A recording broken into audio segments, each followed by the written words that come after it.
Samantala, Idol, mas pinaigting po ng LGU Bayambang ang panawagan naman para sa mas mahigpit na pagbabantay at pag-iwas sa paliligo sa mga ilog, lalo na ng mga kabataan kasunod ng malagim na insidente ng pagkalunod na ikinasawi ng ilang estudyante nitong nakaraang linggo.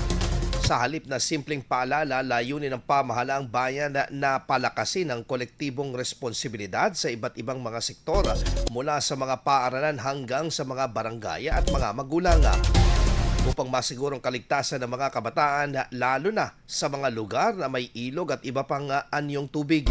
Nanawagan naman ng LGU sa Department of Education at mga Barangay Council at Municipal Federated Parents Teacher Association na magsagawa ng mas pinaigting na information drive at regular na pagpapaalala sa mga estudyante hinggil sa panganib ng pagligo sa ilog ng walang sapat na gamay at seguridad. Binigyang diin ng lokal na pamahalaan ang mahalaga na aktibong partisipasyon ng mga magulang at tagapag-alaga sa pagbabantay ng kanilang mga anak.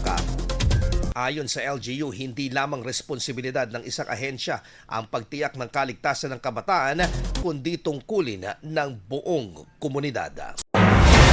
IFM News. IFM News. IFM News.